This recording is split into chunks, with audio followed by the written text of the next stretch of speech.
Kung mahina ang loob mo, mas mabuting lumayo ka. Sa episode na ito, makikita nyo ang mga mundo na hinahatak mula sa pinagmulan, ang iba ay itinatapon sa bituin o kaya'y winawasak.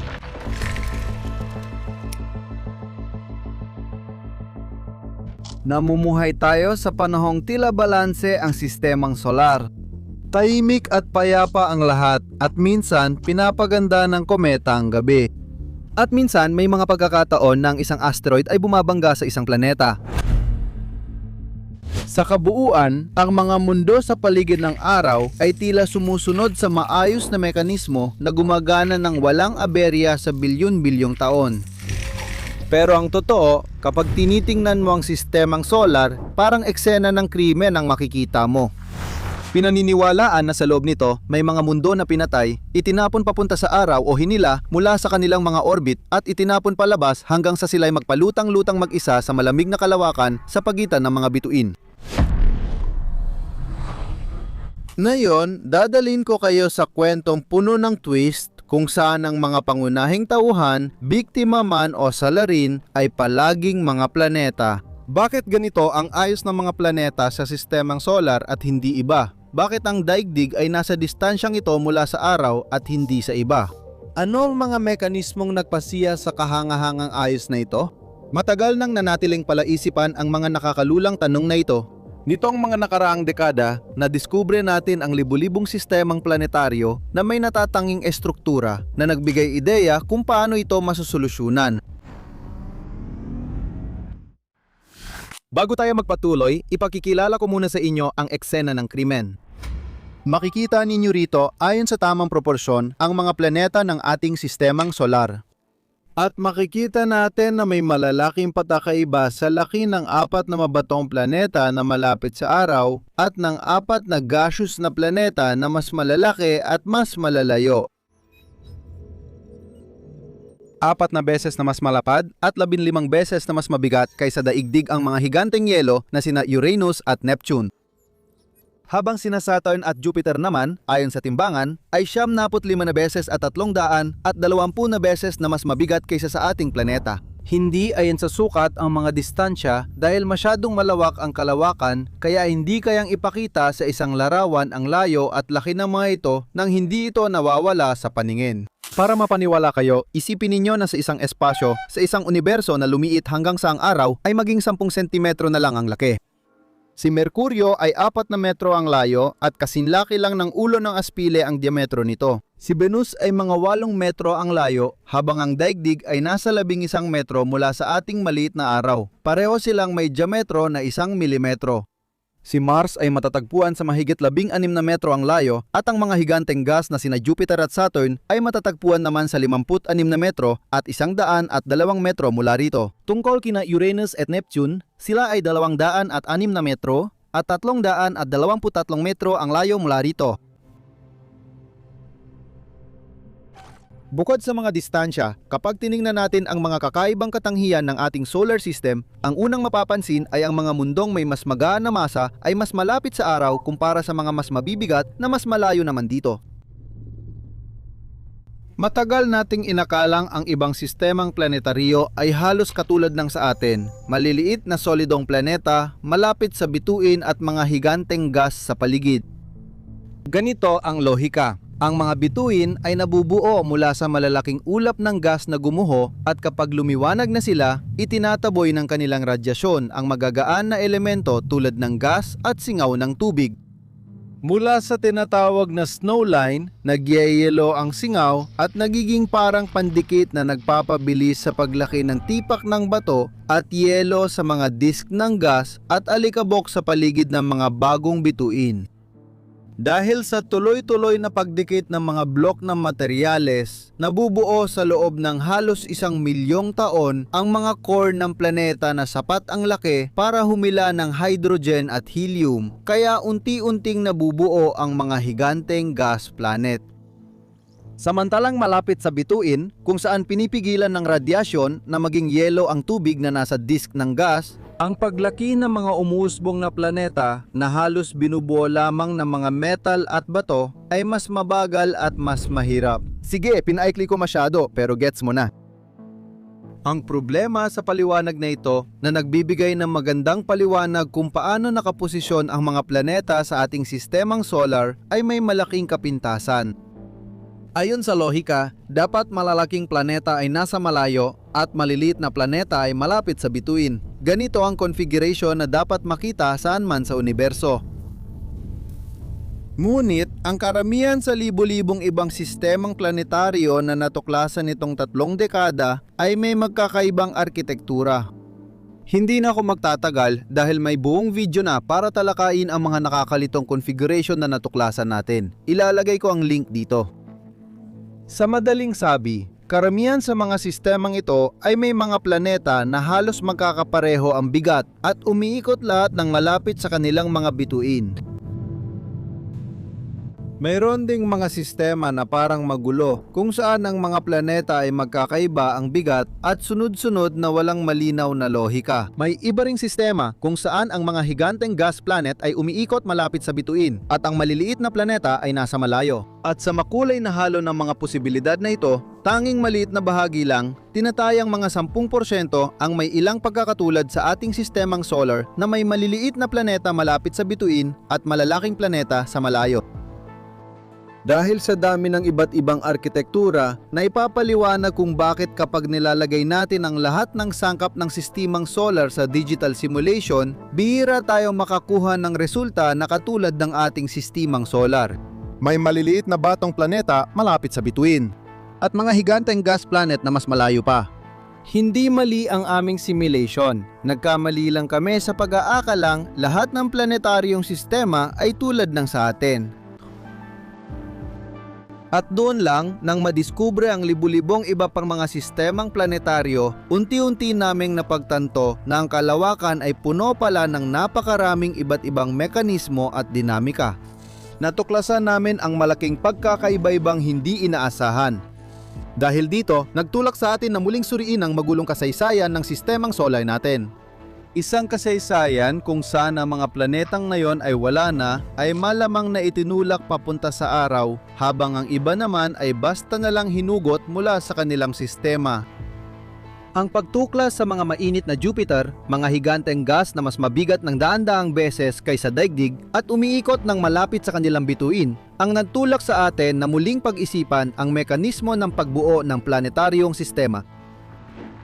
Kung ang pagkakatuklas ng mga higanteng gas na mas malapit umikot sa kanilang mga bituin kaysa sa layo ng Merkuryo sa araw sa paligid ng halos 1% ng mga bituin katulad ng araw ay naging parang bomba. Dahil tila imposibleng mabuo ng ganitong mga halimaw malapit sa naglalagablab na init ng kanilang mga bituin. Sa simula ng pag-iral nila, tinataboy ng mga bituin ang karamihan na nakapaligid na gas gamit ang malakas na solar wind at ultraviolet na radiation.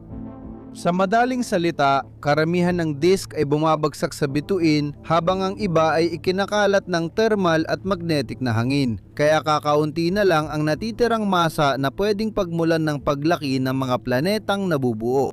Dahil dito, kung hindi maaring mabuo, malapit sa mga bituin ang malalaking masa ng naglalagablab na gas, lumilitaw ang tanong kung paano sila napunta ron. Karamihan ay naniniwala ngayon na ang mga higanteng planeta tulad ng Jupiter at Saturn ay nabuo sa tamang distansya mula sa kanilang bituin, sa lugar kung saan mas angkop na kondisyon ang nagpapabilis ng paglaki at pag-iipon ng gas. At pagkatapos ay lumipat sila papasok sa loob ng kanilang sistema habang nililinis at iniipon ang malaking dami ng material sa proseso. Ipinapakita ng katotohanan na ang higanteng planetang ipinanganak sa labas ng snowline ay maaaring lumipat at maging naglalagablab na bola ng gas dahil sa init ng kanilang bituin na naguulat ng isang nakakatakot na kwento. Maiisip mo kung may napakabigat na bagay, ilang daang beses mas malaki kaysa sa mundo na lumilipat patungo sa loob ng isang sistema, maaari itong magdulot ng malalaking epekto sa ibang mga mundong malapit sa bituin at lubos maapektuhan ang kanilang mga orbit sa pagdating ng higante. Sa simulation na ito, makikita mo ang matitinding epekto ng pagpasok sa loob ng sistema ng isang higanteng planetang kasing bigat ng Jupiter na 320 beses mas mabigat kaysa sa Earth.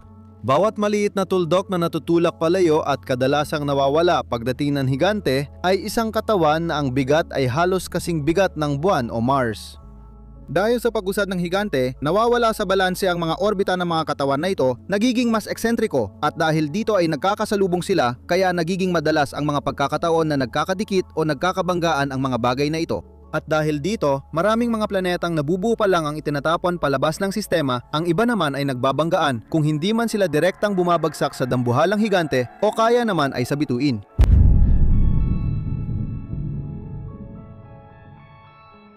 Sa huli, ang higanteng planeta ay halos nilinis ang buong sistema nito sa loob lamang ng 100,000 taon habang ito ay umuusad. Sa loob ng 100,000 taon, isang katlo ng orihinal na masa sa pagitan ng higanteng planeta at bituin ay naitaboy palabas. Ang isa pang katlo ay bumangga sa iba pang mga bagay at nagsanib-sanib upang makabuo ng maliliit na planeta. At ang natitira ay napalayo, umiikot sa mga orbitang eksentriko at nakatagilid. Sa ganitong kaso, ang isang higanteng planeta na lumilipat papasok sa loob ng kanyang sistema ay maaaring makagulo sa mga landas ng maliliit na bagay na nadadaanan niya at mabago ang kanilang mga orbita hanggang sa mapunta sila sa pagbangga sa mga batong planeta na nabubuo pa lang malapit sa bituin. Dahil sa paulit-ulit na pagbagsak at banggaan sa mga nabubuong mundo, maaaring bumagsak ng paspiral ang mga panloob na planeta ng sistema patungo sa bituin. Sa madaling salita, higit pa sa kaguluhan, mahalagang tandaan na maaring magbago ng malaki ang orbita ng mga planeta sa paglipas ng panahon. Sa mga bagong silang na sistemang planetaryo, kapag nawala ang disk ng gas na nagpapatatag sa sistema, halos hindi maiiwas ang magsimulaang isang dinamikong kawalang tatag kung saan ang mga planeta ay nagkakasalubong ang mga orbita habang naghahanap ng bagong balanse, na maaari magdulot ng matitinding epekto at nagpapaliwanag kung bakit minsan ay may mga planetang napupunta sa mga landas na lubang malayo sa kanilang pinagmulan.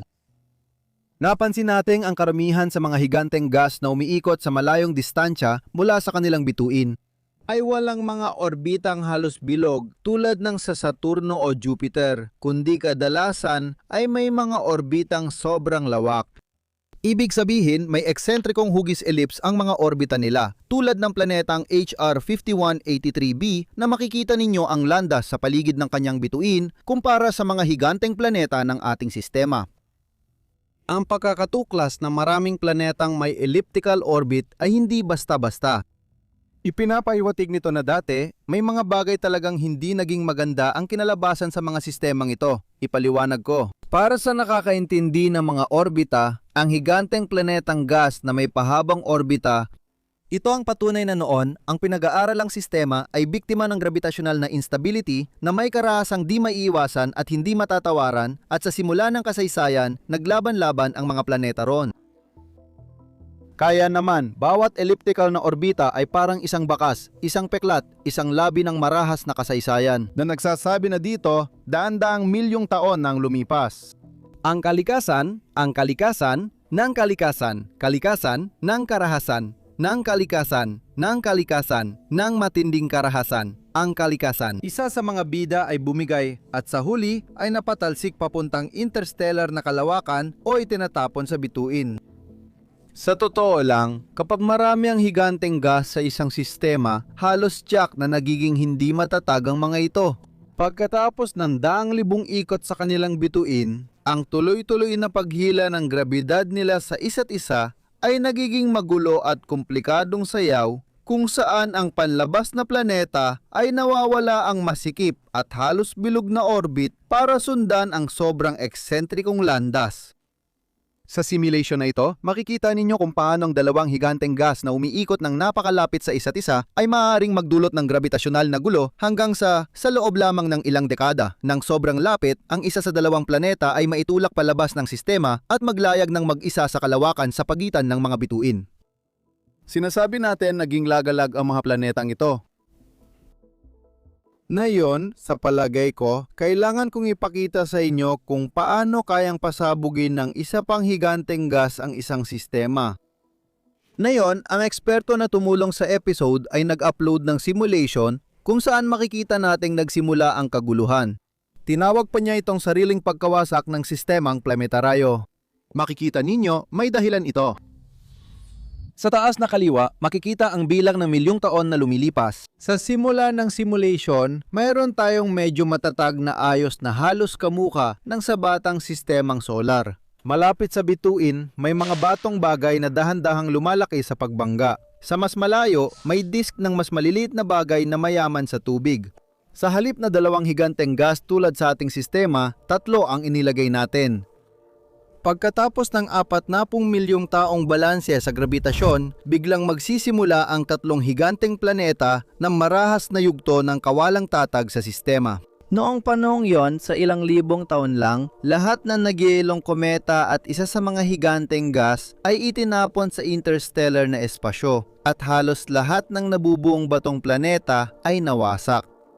Sa 11 bagay na may masa mula Merkuryo hanggang Mars na naroon sa simula, 10 ang nauwi sa pagbulusok sa bituin at ang huli ay itinapon palabas sa kalawakan.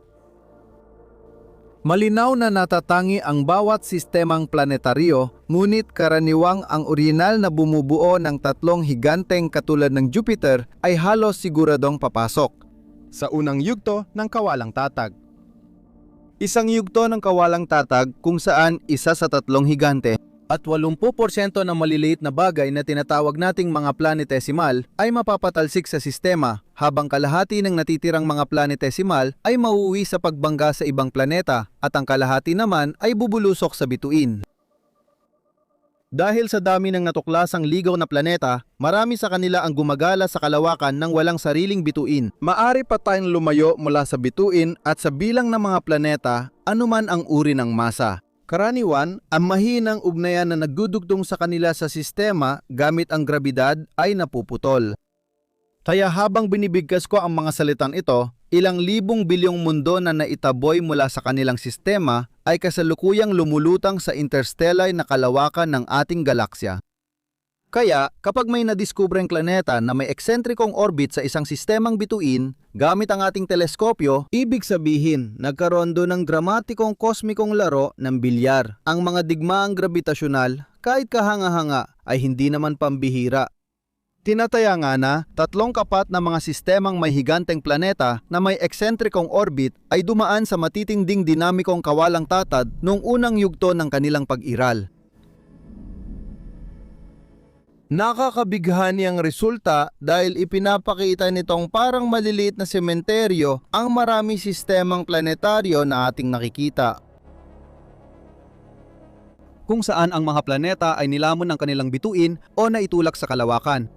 Pwede pa nating subukang tantyahin kung ilang mundong kasing bigat ng daigdig ang nawasat ng mga higanteng ito sa ating galaksya.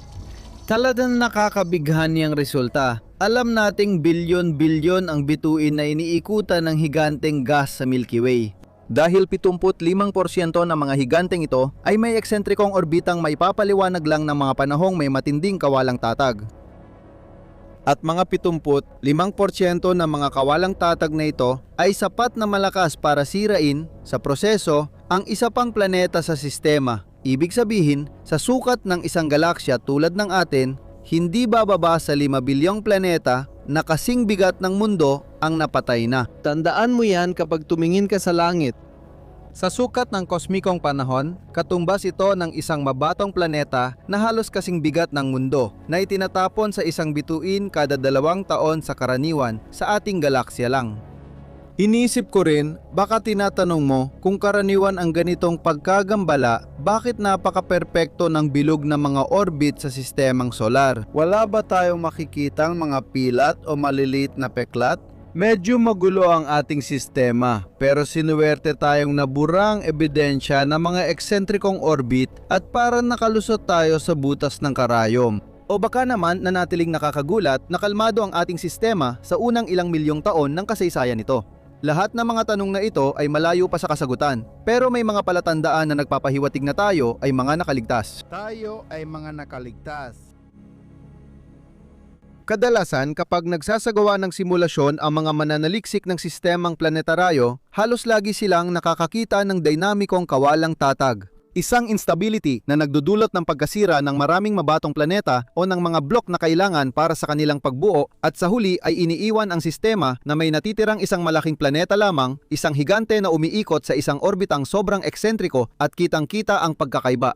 Mapapansin mo, halos bilog ang mga orbita ng Jupiter at Saturn, lumilihis lang ng kaunting porsyento mula sa perpektong bilog.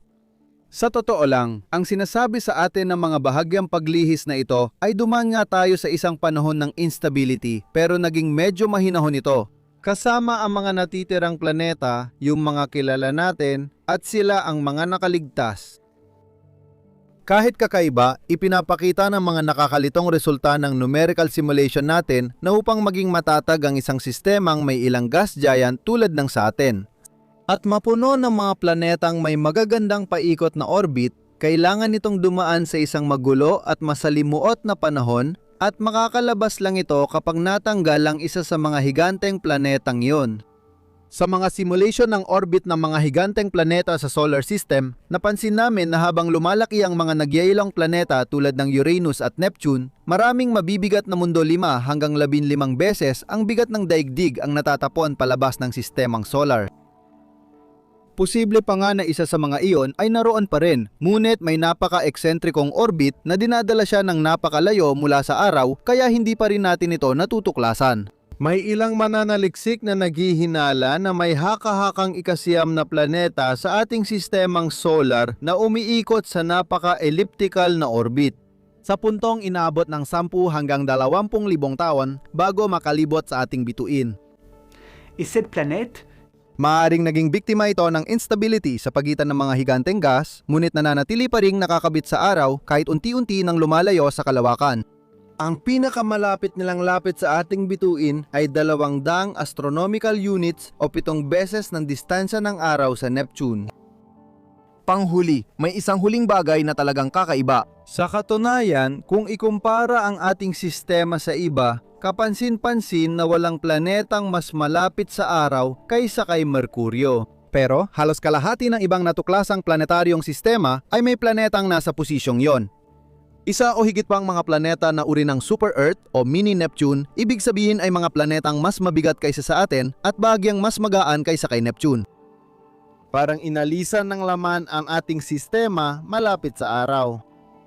Dito, may dalawang paraan para ipaliwanag ang kakaibang ito.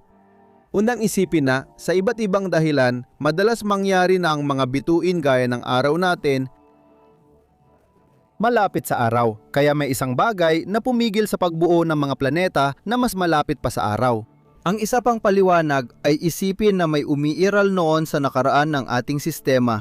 May mga planetang nabubuo sa bahaging ito na sana'y lumaki at naging mga super Earth, ngunit lahat ng ito, walang eksepsyon, ay naitaboy palabas ng sistema o naitulak papunta sa araw. Kung ganoon, ang kahulugang hatid ng kawalang ito ay hindi na walang nabuo, kundi lahat ng mundo ay nawala. At halos tuluyan ng nabura ang mga bakas ng krimen. Sa madaling salita, ang pagkakatuklas ng lahat ng mga bagong kakaibang mundo na ito, na ang ilan ay umiikot ng malapit sa kanilang mga bituin o may kakaibang mga orbit, ay nagtulak sa atin na muling pag-isipan kung paano natin tinitingnan ang kasaysayan ng pagbuo ng mga planeta. Ang kasaysayang ito na noong nakaraang ilang dekada ay tinuturing na parang celestial na orasan na may maayos na mekanismo. Lumilitaw na mas malapit ito sa isang magulong dinamika kung saan ang bawat higanteng planeta, depende sa posisyon at masa nito, ay maaaring magdala ng malaking abala sa mga laro ng digmaan ng grabitasyon na nagtatakda ng huling anyo ng mga sistema. Isa sa pinakamahalagang salik na nakakaapekto sa pagkakaayos ng mga mekanismong ito ay matatagpuan sa mismong pinagmulan ng mga sistemang ito.